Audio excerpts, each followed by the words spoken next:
خوای گەورە لە سوورەتی قەسەسدا سەبارەت بە قارون دەفەرموێ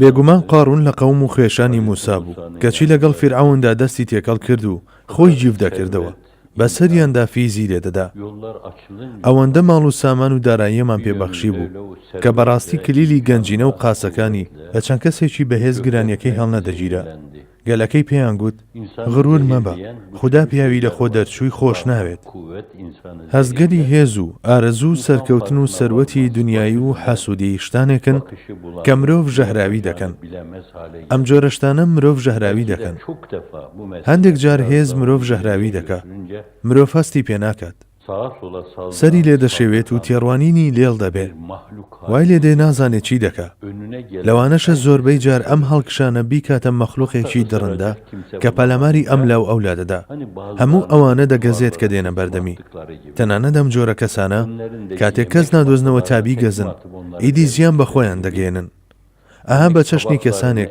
کە بۆ کەس دەچێشن بە دیواردا بە چەشنی فرێدانە خوارەوەی خواردنی سەرمێزەکەی بەردەمیان بە چەشنی فرێدانی قاپی چێشخانەکەیان بەڕاست و چەپدا کەسێکی لەم شێوەیە کاتێک کەسێک نادۆزێتەوە تالی بدات ئیدی بە خۆیدا دەچێشێت و خۆی لە خۆی دەدات پەنا بەخوا ئەمە ئەنجامی ژەهراوی بوونە ئیمکانیەتە دنیاییەکان مرۆڤ ژەهراوی دەکەن هێز مرۆڤ ژەهراوی دەکات ئارەزووی سەروەت مرۆڤ ژەهراوی دەکات بەڵێ ئیمکانێتە دنیاییەکانیش مرۆڤ ژەهراوی دەکەن ئەو مرۆڤ وەک سەرخۆشی لێدێت وای لێدێ نازانێت چی دەکات قارونی داما و بەم شێوەیە سەری لێشێوا بوو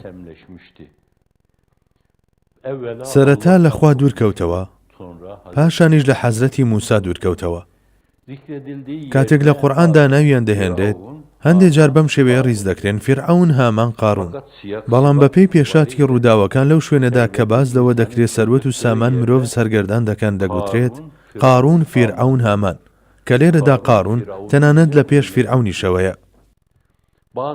هەندێک جار ژەهراوی بوونەکان مرۆڤ دەخەنە دۆخێکی وەهاوە کە لە مرۆڤ بوون دەردەچێت بۆ نمونە ژەهراوی بوون بە حەسوودی بۆ نمونە ژەهراوی بوون بە چاوچنۆچی بۆ نمونە ژەهراوی بوون بەوەی کە ئەو شتانەی خۆی نایان کات خەڵکی تر ئەنجامیان بدەن مرۆڤ بە چەشنێک لێ دەکاکە لە کاتێکدا لە هەر چوار لای دنیاوە مرۆڤانێک کە خاوەنی دێ هاو سەدەها تێڕوانینی ئاینی جیاوازن باوەشیان کردوێتەوە کەسانێک کە لەوانەیە چەندین جار پێکەوە سەجدەیان بردبێت و پێکەوە لە حزوری خوا دەست لەسەر سینە وەستا بن حەسوودی وەها ژەهراویان دەکات کە پەنا بەخوا پتر لە گاورێک فڕی دەداتە نێو خراپەکاریەوە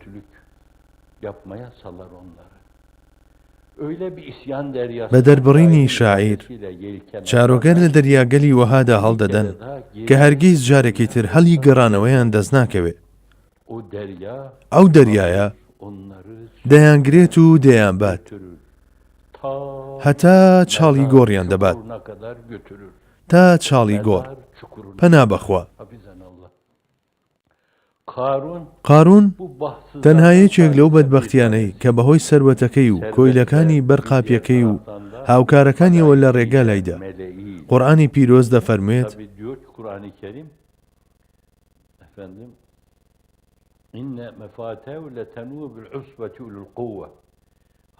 ئەوەندە ماڵ و سامان و داراییمان پێبەخشی بوو کە بەڕاستی کلیلی گەنجینە و قاسەکانی بە چەند کەسێکی بەهێز بەگرانی هەڵدەگیران کەوا بێ بەپێی دەستەواژە قورئانیەکە لەوە تێدەگەین کە کەسێکی هێندە ڕەزیلە کە خەزێنەکانی لە یەک جێگادا ناشارێتەوە چێ دەزانێت چی دەبێت گەر هەمویان لە یەک جێگادا بشارمەوە ئەیە گەردزێک بێت و بیدات بەسەریدا هەمووی دەبات وا باشە من لە 10 جێگا لە 20 جێگە هەڵیان گرم کۆمەڵە کەسێکی بەهێز بە ئەستەم کلیلی گەنجینە و قاسەکانی ئەویان پێ هەڵدەگیرە قورئان وا دەفەرمێ هەروەها چەندین کۆیلەی بەرقاپی و چەندین کلیل هەڵگریشی هەیە لەوانەیە ئەو بە ئیمکانێتەکەی کار بکاتە سەر فیرعەونیش کار بکاتە سەر هامانیش قسە و فەرمانەکانی خۆیان پێجەبەجێ دەکات و هەر بە سەروەتەکەیشی هەندێک بەنی ئیسرائیل دەکڕێت بەداخەوە ئەو مرۆڤانەی ناکردرێن زۆر دەگمەنن تەنها نرخەکانیان جیاوازن خوا بە یەکێک لەو کەسە دەگمەنانەمان بجێڕێ چونکە لە دنیادا چەندەها مرۆڤن کە دەتوانرێت بکردرێن و بەکرێ بگیرێن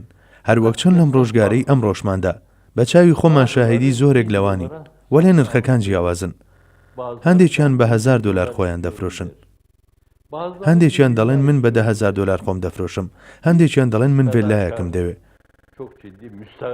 هاوڕێیەکی فیداکارمان زۆر بێنیاز لەما بە ئاشکرا دەڵێ دە ڤیلایان پێدام، بەڵام من خۆم بە دوور گرلەوەی کە ببم بە یەکێک لەوان 10 دانە ڤێلا. هەندێک هەن کە بەدە ڤێلا ناکردرێن، بەگەلە کەشتیەکیش ناکردرێن، بەڵام ئەو مرۆڤانەی ناکردرێن زۆر دەگمەنن. هێندە هەیە کە نرخەکان جیاوازن، هەندێک هەیە بیکەیت بە مختاری گەڕەچێک دەیکڕی، هەندێک بە پۆستی سەرۆکی شارەوانیەک، و هەندێک بە ئەندام پەرلەمانیەتیەک خۆی دەفرۆشێ، هەندێکیش بۆ وەزیریەتی خۆی دەفرۆشێ، هەندێک بۆ کردنی بەڕاوێژکار خۆی دەفرۆشێ. ئیتر دەگمەنن ئەو مرۆڤانەی کە بێنیازن، خاوەن کەسایەتین و بەکرێ ناگیرێن. هەندێکیشن بە ڤیلایەک و چەند ڤیلایەک خۆیان دەفرۆشن. ئیتر ئەو مرۆڤانەی کە دەتوانن خاوەن کەسایەتی خۆیان بن زۆر دەگمەنن. بە دەگمەن مرۆڤی وا دەست دەکەون. خوابتان کات بە یەکێک لەو دەگمەنانە، خوا لەو مرۆڤانە هەژمارمان بکات. گەر بەهەشتمان پێ بدەن، لەو کاتەشدا بەبێ ئەوەی کە بپرسین ئایا ڕەزامەندی خوای لەسەرەیان نا، ئێمە تەنانەت بۆ ئەوەش خۆمان نافرۆشین. لە بەرچاوم نە ئەوینی بەهەشت هەیە و نەترسی دۆزەخ. ئەگەر ئیمانی ئومەتەکەم لە سەلامەتیدا ببینم، ڕازیم لە ناو بڵێسەی دۆزەخدا بسووتێم، چونکە کە جەستەم دەسووتێت دەروونم دەبێتە گوڵ و گوڵستان. خوا بەم هەست و نەستەوە سەرفرازمان بکات، لە بەقاڕوون بوون بە دوورمان بگرێت. چەندین کەسن کە هاڕون ئاسا دەستیان کردووە بە گەشتی ژیانیان، بەڵام بێ ئەوەی بە خۆیان بزانن کاتێک خۆشی و باق و بریقی ژیان لە نیوەی ڕێگەدا بەسەریاندا هەڵڕێژرا، ئیدی بۆ هەر شوێنێک ملیان وەرچەرخاند، چاویان جگە لە خۆشی دنیا هیچی دیکەی نەدەبینی و بە شێوەیەک سەریان لێ شێوا و پێیان هەڵخلیسکا، لە ناو ئەو خۆشیانەدا وا ڕۆچوون کە هەرگیز نەتوانن لێوەی بێنە دەر. قاڕون کەسێکی ئاوەهایە و بەم شێوەیە بیناسن. لە پاش باسی قاڕون قورئانی پیرۆز دەفەرمێ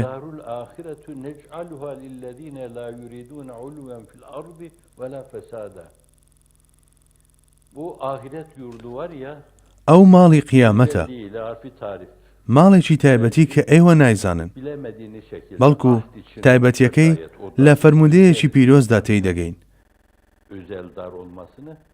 أعددت لعبادي الصالحين ما لا عين رأت ولا أذن سمعت ولا خطر على قلب بشر. ئەوێ ماڵێکی ئاوەهایە کە ئەو شتانەی بە بەندە ساڵحەکانمانی دەبەخشین هیچ پیاوێک نەیدیوە و هیچ گوێیەک نەیبیستووە و بە عەقلی هیچ کەسێکیشدا نەهاتووە.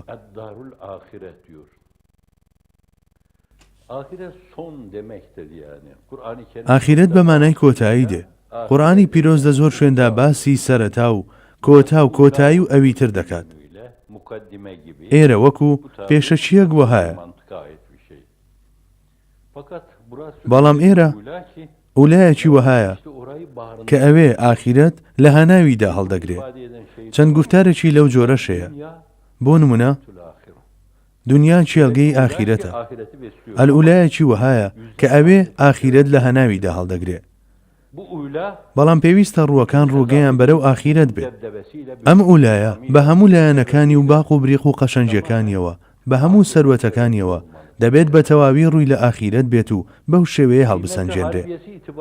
لە ڕوانگەی ئەرزشەوە دنیا لەلایەکەوە شوێنی تەجەلابوونی ناوە پیرۆزەکانی و سیفاتە بەرزەکانی خوای گەورەیە، و لە هەمان کاتدا چێلگەی ئاخیرەت و ڕاڕەوی ئەو دنیایە.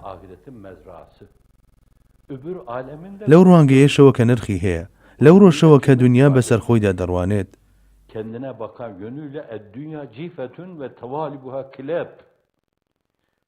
دنیا کەلاکێکە و داواکارانی سەگن، کەوا بێ لەو ڕوانگەیەوە کە چێلگەی ئاخیرەتە و شوێنی تەجەلای ناو و سیفەتی خوای گەورەیە. دنیا بەڕاستی بێهاوتایە، چونکە سەرمایەمان بەدەست دەخات.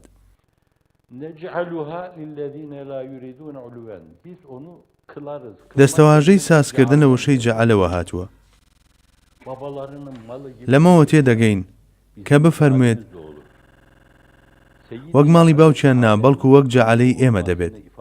خوای گەورە لە باسی خەلافەتی حەزرەتی ئادەمیشدا وشەی جەعەل بەکاردەهێنێ من تۆم دروست کردووە هەر منیش دەتکەم بە خەلیفە دەبێ ئەوە بزانیت کە خەلیفەتیت پێسپێردراوە و قەرزە لەلات ئەگەر بمەوێ پێت نادەم یا هەر کاتێک بمەوێ لێتی دەسەنمەوە وەک چۆن لە چەندین کەسی سەندووەتەوە بەڵێ لە وشەی جەعەلدا ئەم مانایە دەبینرێت ئەو ماڵی ئاخیرەتە بە چەشنێک نییە کە بە ژیانتان بتوانن بەدەستی بهێنن بە ژیانێکی 60-70 ساڵە بەدەست نەهێت کە بەشێکی لە منداڵیدا بەسەر چووە و نیوەی لە خەودا بەسەر چووە و زۆربەیشی بەسەر قاڵی و خەو و خواردنەوە گوزەراوە ئەوەی پێتان دەدەم ئەوەیە ناوی ئەبەدیە ئەبەدی هێندرێژە کە ئەگەر لەم جەمسەر بۆ ئەم جەمسەر ژمارە ڕیز بکەین هێشتا جێی نابێتەوە ئەوەیە ئەبەدی گەر بڵیت ملیار وەک سفر وایە لە بەردەمیدا گەر بڵی تریلیۆن وەک سفر وایە لە بەردەم ئەبەدیدا ئەبەدی ژیانێکی ئەبەدیە من ئەوە بۆ ئەوە ساز دەکەم بڕوانن ئەوە بە جەعەلی خۆتان نا بە جەعەلەی خۆم دەتان دەمێ ئەوەش تایبەتیە بە جەعەلی من بەڵام چێن ئەوانە بۆچی ساز دەکەم بۆ ئەوانەی لە زەویدا خۆیان بە گەورە نازانن من تواضع لله رفعه الله ومن تكبر وضعه الله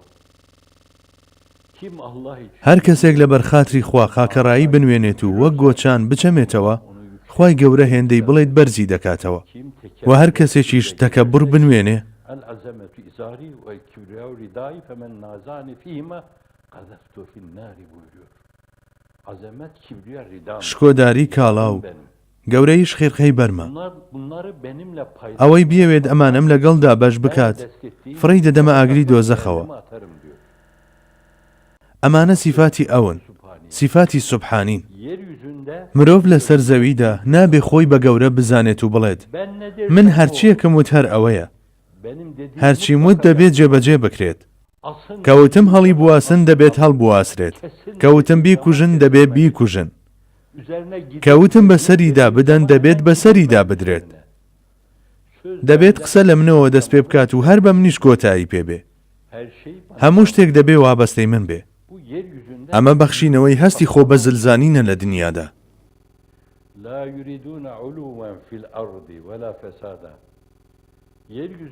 بۆ ئەوانش کە بە دوای خراپە و فەسادەوە نین خۆ بە زلزانەکان بەڕووی فەسادیشدا کراون ئەوان هەردەم فەساد ئەنجام دەدەن خۆ ئەگەر بۆ کارە چەوت و ناڕەواکانیان چەند مفتیەکی درۆزنیان دەست بکەوێت یاخود فتووە لە ئەمینداری فتوواکان یان ڕاستتر بڵین لە کەسانی ناپاک بەرامبەر فتووا وەربگرن و کارە چەوتەکانیان بدەنە پاڵ یاسا و دەستورە دینیەکانەوە ئەوە ئیدی ئەستەمە بەر بە شەیتانیەتی ئەوانە بگیرێ ئیدی بەرەو فەسادێک سەردەکێشێ کە بە عەقڵ و خەیاڵدا نەهاتووە بەرەو لە شیرازە دەرچوون سەردەکێشێ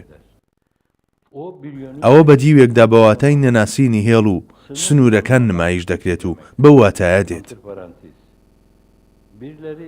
هەندێک کەس هێندە خراپەکاریان ئەنجامدا و هێندە چوونە ناو فەسادەوە کردەوەکانیان سنوور نەناسانە بەردەوامی پێدا بەڵام سوپاس بۆ خوا ئەوانەی ڕوبەڕووی ئەم خراپەکاریانە بوونەوە سەرڕای ئەوەی کە بەڕاهێنانێکی ئەوتۆدا نەڕۆیشتون و لەوانەشە پەروەردەیەکی ئەوتۆشیان با دیوێکدا بۆ ڕوبەڕووبوونەوەی ڕووداوگەرێکی لەم شێوەیە وەرنەگرت بێ کەچی تاقەیەک دەنجیشمان نەبیست لەو کەسانەوە کە دڵیان وابەستەی خزمەتە دەرگای ماڵەکانیان بە شێوازێکی درندانە شکێنرا ئەو دام و دەستگایانەی بە ئارەقی ناوچەوان بنیادنرابوون دەستیان بەسەرداگیرا ماڵداگیرکردن دەستدرێژی و دەستدرێژی پاوانکردن و پاوانکردن نازانم چی بە دوای خۆی داهێنا بەڵام لە بەرامبەر ئەم ڕووداوانەوە هیچ کام لە هاوسۆزانی خزمەت تەنانەت نەیانود لەل ئەم کەسانە تەنانەت پێ بە مێرو لەشدا نانێن ئەمانە تەنانەت پشتی ماریش ناشچێنن بەڵام ئەوەی گرێگوێرەی دەرونی هەیە بۆ ئەوەی خۆی بەڕاست نیشان بدات بەنا بۆ چەندین درۆودە لە سەو سیناریۆ دەبات بۆ ئامادەکردنی سیناریۆیەکی لەو جۆرەش هەوڵ دەدەن ئەم مرۆڤە فریشتە ئاسایانە خەتابار بکەن ئەو مرۆڤانەی کە پتر بەسەر جیهانی مەلەکوت داواڵان وەک لە جیهانی مڵک. Melekuta açık bu insanlar. Efendim, Daru ئەوانەی ڕویان لە ژیانی ئاخیرەت کردووە، Cenab-ı Hak ئەوانەی بەتەمای پاداشتی خوددان لەو دنیا و هەمیشە ڕویان لەو دنیاە، ئەوانەی لە هەموو شتێکدا تەخوا دێتە بیریان و پەنا بە خودای خۆیان دەگرن، Cenab-ı Hakk'ın vikayesine sığınan, ئەوانەی لە حەرامەکان خۆیان بە دوور دەگرن، ئەوانەی هەرگیز لە بازنەی حەڵاڵەکان دوور نەکەوتونەتەوە و تەنانەت وەک لە فەرموودەکەی پێغەمبەری سەروەریشماندا هاتووە و دەفەرموێت الحلال بين والحرام بين وبينهما أمور مشتبهات. ألا إن لكل ملك حما ألا إن حمى الله محارمه. کۆمەڵێک مرۆڤی هێندە هەستیار هەن کە هەندێک جار لەبەر تەقوا و زوهدیان لەبەر ترسی ئەوەی کە لەسەر سنووردان لە موبەحاتیش خۆیان بە دوور دەگرن، واتە لەبەر ترسی تێکەڵبوون بە حەرام واز لەو شتانەش دێنن کە وەک موبەح تەماشا دەکرێن. بەڵێ، ئەوان بۆ پیشاندانی مرۆڤگەلێکی هەستیاری لەو چەشنە بە تیرۆریست و دڕندە و شەڕەنگێز هەوڵی دروستکردنی سیناریۆی دەستکرد و تەزویری هەمە جۆر دەدەن. دەکرێشتێکی بێبنەمای تەنها لەسەر کاغەز نووسراوی وەک بانگەشەی گروپی تیرۆریستیش بنووسن و با کۆمەڵێک گەمژەی ئیمزا بکەن و هەوڵ بدەن بە دنیاشدا بڵاوی بکەنەوە بۆ ئەوەی نیشانی بدەن وەک شتێکی ڕاستەقینە ئەو ناپاکێش ئەنجام بدەن.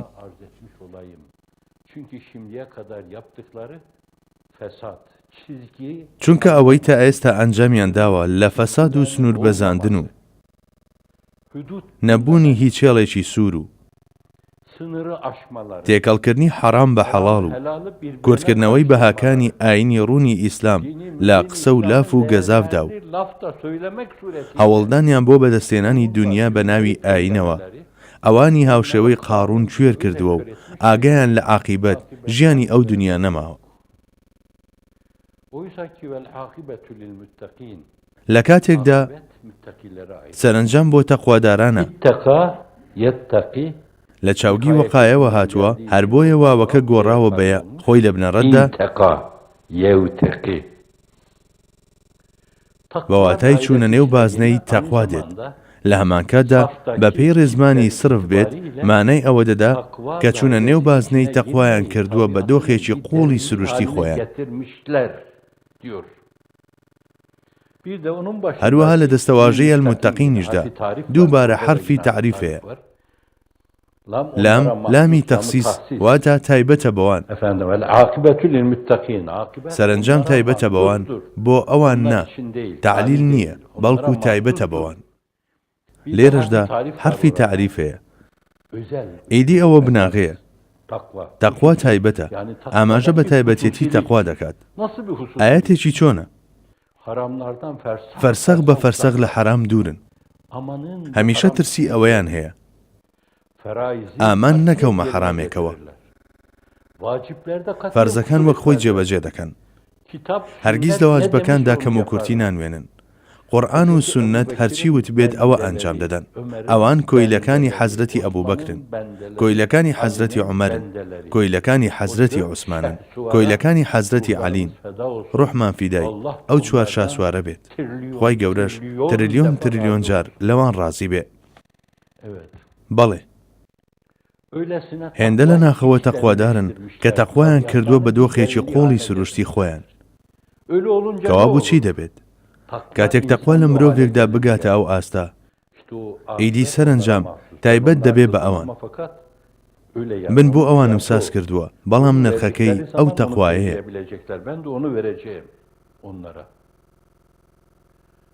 بەڵێ، کاتێک بەوەوە بێن منیش ئەوە ئەو سەرنجامە ناوازەیان دەدەمێ، دەتوانن بە مقابلەی زانستی بەلاغەت لێکی بدەنەوە. واتە خوای گەورە دەفەرمێت بۆ ئەو مرۆڤانەی تەقوایان بەم شێوەیە لە ناخیاندا ڕەنگ پێداوەتەوە، بۆ ئەوانەی هێندە پەنا بۆ پاراستنی خوایی دەبن، بۆ ئەوانەی تەنانەت لە موباح و شتە گوماناویەکانیش دوور دەکەونەوە، من ماڵی ئاخیرەتم بۆ ئەوان ساز کردووە و پێم بەخشیون. Öbür tarafta Taha suresinde ve emur ehleke bis salati vastabir aleyha. فەرمان بدە بە هەموو تاکەکانی خێزانت تا نوێژەکەیان بە چاچی ئەنجام بدەن، خۆیشت بەردەوام و کۆڵنەدەر و خۆڕاگر بە لەسەری. ئێمە ڕزق و ڕۆزیمان لە تۆ ناوێ، بەڵکو ئێمە ڕزق و ڕۆزی تۆ دەبەخشین. کەوا بێ هەموو ئەرکەکانی بەندایەتی هەر بۆ خۆتە و سوودی بۆ خۆتە. ئەوەی کە ئارەزووی نوێژ خوێندنی لە تەمەنی 4 ساڵیەوە لە قیتمیریشدا بەخەبەر هێنا،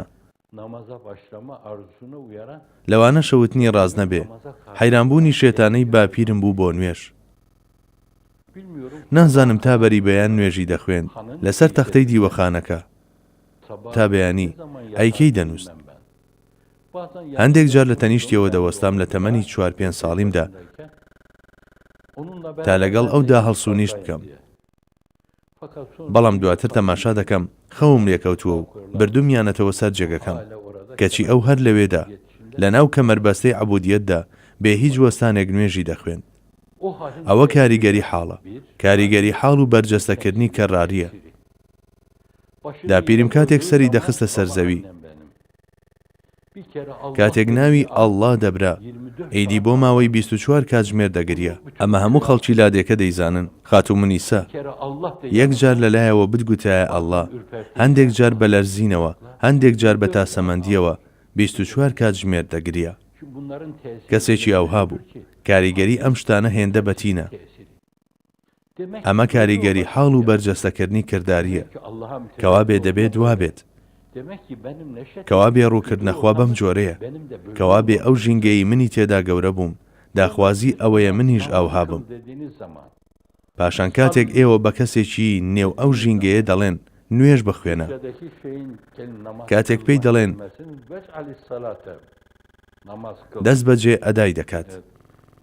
خۆشمان وشەی ئەداکردن بۆ نوێژ بەکاردێنین کە وشەیەکی زۆر جوانە.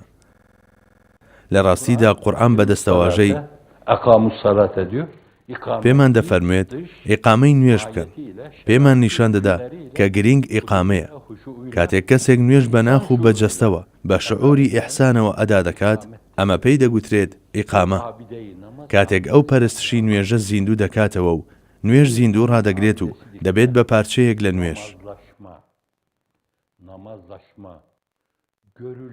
بوون بە پارچەیەک لە نوێژ، ئەداکردنی وەک ئەوەی ببێنرێت و بە ئەداکردنێکی لەم جۆرە دەگوترێت ئیقامە. کە کاتی هات پێی دەڵێیت نوێژ ئەنجام بدە، خۆ چەندێکە بە هەڵسوکەوت و حاڵ ئەوەی پێدەگوترێت. لە ڕاستیدا لە دنیای ئیسلام و وڵاتی ئێمەدا لەبەر ئەوەی ئەو بابەتە بە حاڵ و بەرجەستەکردنی کردداری پیشان نەدراوە، هەر بۆیە زۆر کە من ئەوانەی ئیقامەی نوێژ دەکەن. ماوەیەک لەوە پێش هاوڕێیان باسییان لەوە دەکرد کە ڕێژەی نوێژ خوێنان لە قوتابخانە شەرعیەکاندا لە 140 بووە، پاشان دابەزیەوە بۆ 124 و 120. هەروەها وتیان ڕێژەی نوێژ خوێنان لە وڵاتی تورکیادا لە 145 بووە، پاشان دابەزیەوە بۆ 119. من ئەو شتە دەڵێم کە دەوترێت بۆچی بەم شێوەیەیە؟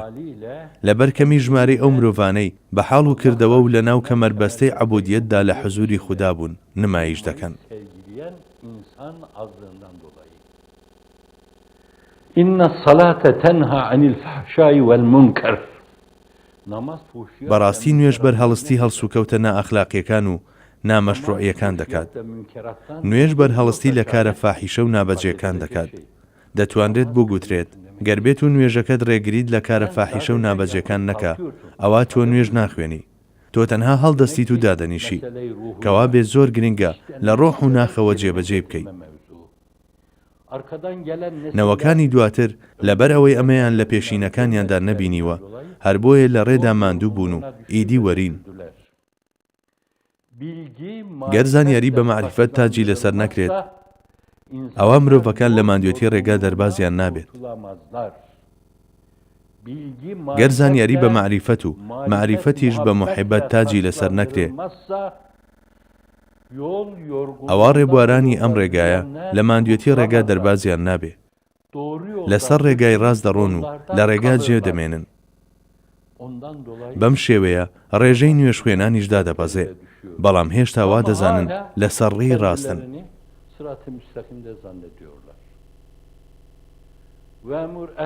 فەرمان بدە بە خێزان و دەور و بەرەکەت تا نوێژەکەیان بە چاچی ئەنجام بدەن. خۆیشت بەردەوام و کۆڵنەدەر و خۆراگر بە لەسەری. واتە بانگ بکرێن بەرە و داواکردنی ڕەحمەت لەخوا و داواکردنی نزای لێخۆشبوون لە فریشتەکان و داواکردنی نزا لە باوەڕداران. وشەی ئەسسەڵات لە هەمان کاتدا لەبەر ئەوەی لە چاوگی سەڵاوە هاتووە ئاماژەش بە جوڵەکانی ناونوێژ دەکات. بۆ نمونە چەمانەوە و جوڵاندنی پشت لە کاتی ڕکوعدا، جوڵاندنی پشت لە کاتی چوونە سوزدا بە وشەی سەڵا ئاماژە پێکراوە. ئەسسەڵات واتە ڕەحمەتی خوا و داواکردنی نزای لێخۆشبوون لە فریشتەکان و نزای باوەڕداران. کەوا بێ نوێژ لە ڕاستیدا نزایە کە لە نوێژدا لە حزوری خوددادا دەوەستین یەکسەر دەڵێن پاش بە گەورە ڕاگرتنی خوای گەورە فاتیحە دەخوێنین. چی دەڵێن لەوێدا؟ بەندایەتی خۆمان پیشان دەدەین و دەڵێن تەنها تۆ دەپەرستین و هەر لە تۆش داوای یارمەتی دەکەین.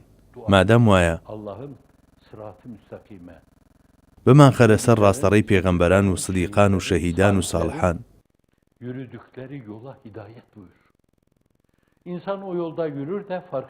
مرۆڤ لەوانەیە لەسەر ئەو ڕێیەش بڕوات، بەڵام ئاگای لە خۆی نەبێت و وەک قاڕوون ببێت بە یەکێک لە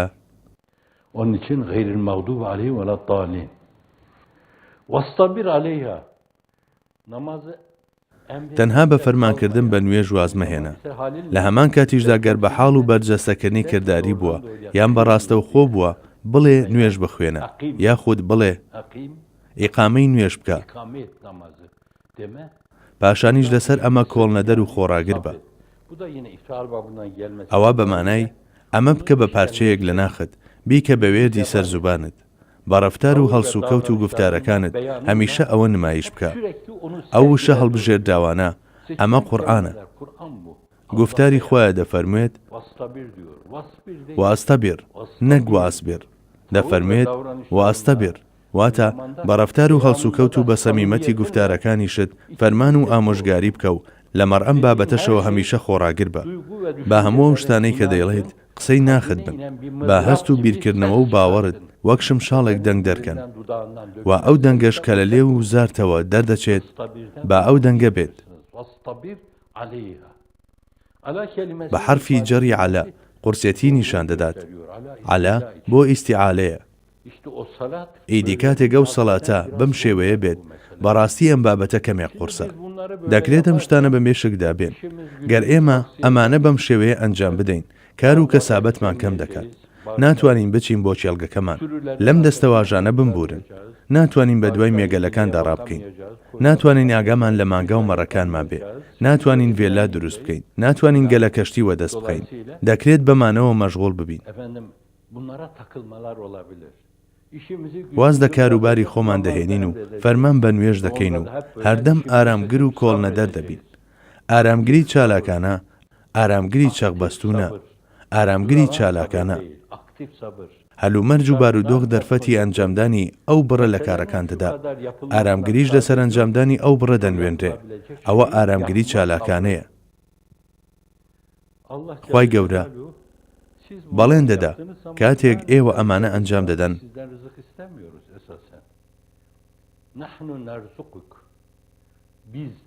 ئێمە ڕزق و ڕۆزیمان لە تۆ ناوێت، بەڵکو ئەوە ئێمەی خاوەن شکۆین کە ڕزق و ڕۆزی ئێوە دەدەین. بەکارهێنانی جێناوی کەسی یەکەمی کۆ بەڵگەیە لەسەر شکۆمەندی. هەندێک جار بە بەکارهێنانی جێناوی ئەناو هەندێک جاریش کەسی یەکەمی کۆ ئاماژە بە شکۆمەندی و شان و شەوکەت دەکات. ئێمەی خاوەن شکۆ ئەوە ئێمەین کە ڕزق و ڕۆزی ئێوە دەدەین. ئێمەین. هەروەگەم بەیانیە لە پەنجەرەکانی پەیامەکانی نور مەکتوبی 33 لە وتەی 33 دا خوێنمانەوە. تۆ توانستی ڕواندنی نێوخاک، تێکشکانی خۆر، هاوسەنگی ئۆکسجین و دووەم ئۆکسیدی کاربۆن، چەندین هۆکارگەلی تر کە دەیانزانین و نەیانزانین تایبەتمەندی تۆ و کاتێک تەنها لە ڕوانگەی یەک تۆوە لە بابەتەکە دەڕوانین بابەتێک دێتە بەردەممان هێندەی مەزنی گۆی زەوی. خۆ ئەگەر بێن و بتانەوێ ناز و نیعمەتەکانی خوا بژمێرن ڕوبەڕووی چەندەها شت دەبنەوە کە بۆتان هەژمار ناکرێن. حەزرەتی بەدیع الزەمان لە پەنجەرەکاندا دەروازەیەک دەکاتەوە. لەو پەنجەرانەوە چەندین شتی قوڵمان نیشان دەدات. لەو پەنجەرەیەوە لەم گفتارە بڕوانن. خۆ ئەگەر ئەو جەلە جەلالە تۆی بەو شێوەیە دروست نەکردایە، بەو شێوەیە هاوسەنگی دووەم ئۆکسیدی کاربۆن و ئۆکسجینی ڕانەگرتایە. گەر درەختەکان هەڵیان نەمژیایە و ئۆکسجینیان کە یەکێکە لە پێدەویستیەکانی ئێوە دەرنەدایە، توانستی ڕواندن لە خاکدا نەبوایە، گەر تایبەتمەندی گەشەکردن لە تۆودا نەبوایە و پاش وەشاندنی لە ژێر زەویدا تایبەتمەندیەکەی نەپاراستایە و بەپێی جێگاکەی بەرەکەتدار نەبوایە و چەندین گوڵ لێوەی شکۆفەی نەکردایە. لە ڕوانگەی هۆکارەکانەوە چۆن ڕزق و ڕۆزیتان دەست دەکەوت. لەم ڕوانگەیەوە بیر لە باران بکەنەوە، لەم ڕوانگەیەوە بیر لە هەورەکان بکەنەوە، لەم ڕوانگەیەوە بیر لە یەکگرتنی هەورە موجەب و سالبەکان بکەنەوە، لەم ڕوانگەیەوە بیر لە هەورە بروسکە بکەنەوە. ئەمە بیرکردنەوەی مادماتیکیە. بەپێی ئەگەرەکان تەنانەت بە یەک ئەگەری ناو تریلیۆن جاریش ئەمانە بەم هاوسەنجی و ناوازەیە نەبوون. ئەمە داخوازی بیرکردنەوەی مادماتیکیە. وەک ئاماژەیەکیش بۆ هەموو ئەو شتانە دەفەرموێت خی گەورە بە فیردەوس دڵی ئەو برایانەمان خۆش بکە کە بە شێوەیەکی درڕندانە شەهید کراون، وڵاتەکەشمان لە فیتنە و فەساد و ئاژاوە بپارێزێ. پاشان سەبارەت بە سەرنجامیش ئەوە لە بنەڕەتدا پەیوەستە بە تەقواوە. لێرەدا تەقوا وەک ناو ئاماژەی پێدراوە. ئەنجامی ڕاستەقینە پاشە ڕۆژ، باشترین سەرنجام پەیوەستە بە تەقواوە، وابەستەی تەقوایە. ئەگەر ئێوە لە بازنەی تەقوادا بن، بە مۆڵەت و کۆمەکی خوا سەرنجامێکی باش بەدەست دەهێنن. لە تابلۆکانی خۆشنووسیشدا دەنووسرێت تەنها یەک وشەی بۆ زیاد دەکەن: باشترین سەرنجام بۆ تەقوادارانە. خی گەورە یارمەتیمان بدات لە ناو بازنەی تەقوادا بژین، لە ناو بازنەی تەقوادا بەرەو ئەو دنیا بڕۆین، لە ناو ژیانی تەقوادا بە ژیانی بەرزەخدا بپەڕینەوە، بە بەرهەمەکانی بازنەی تەقوا لە پردی سیرات بپەڕینەوە، بە بەرەکەت و بەرهەمەکانی بازنەی تەقوا دەست لە دەرگای بەهەشت بدەین و بیکەینەوە. لەگەڵ پێغەمبەران و سەدیقان و شەهیدان و ساڵحاندا پێکەوە بین. Aynı zamanda şehitlerle, salihlerle beraber olma. Buraya şehit kelimesi مادام وشەی شەهیدمان هێنا، ifade edildiği gibi yakında şehit هەروەک لە پرسەنامەکەشدا بەنووسین ئاماژەمان پێداوە با لێرەشدا باسی بکەین. zalimce, vahşice خی گەورە ئەو برا شەهیدانەشمان کە لەم ماوەیەدا بە شێوازێکی زۆر ستەمکارانە و دڕندانە شەهید کران بە فیردەوس شاد بکە. dünya hayatında kaybettiği şeylere karşılık ebedi hayat saadetini onlara لە بەرامبەر ئەو شتانەی لەم دنیا کاتیەدا لە دەستیان چووە، بە لوتفی خۆی خۆشبەختی ژیانێکی ئەبەدیان پێ ببەخشێ. İslam dünyasında وەخوای گەورە ئەو وڵاتە پیرۆزەشمان کە بە درێژایی چەندین سەدە هاوسەنجی جیهانی ئیسلامی و هەموو جیهانی ڕاگررت بوو لە فیتنە و فەساد و ئاژاوە و پشێوی و دەڕندەیی کوشتنی مرۆڤ و دەڕندەیی ستەمکردن و ناحەقیکردن بپارێزێت و ئاسایشی تێدا بەرقەرار بکات. وصلى الله على سيدنا وسندنا وشفيع ذنوبنا ومولانا محمد صلى الله عليه وسلم هو الحبيب الذي ترجى شفاعته بكل هول من الأهوال مقتحم. مولاي صل وسلم دائما أبدا على حبيبك خير الخلق كلهم.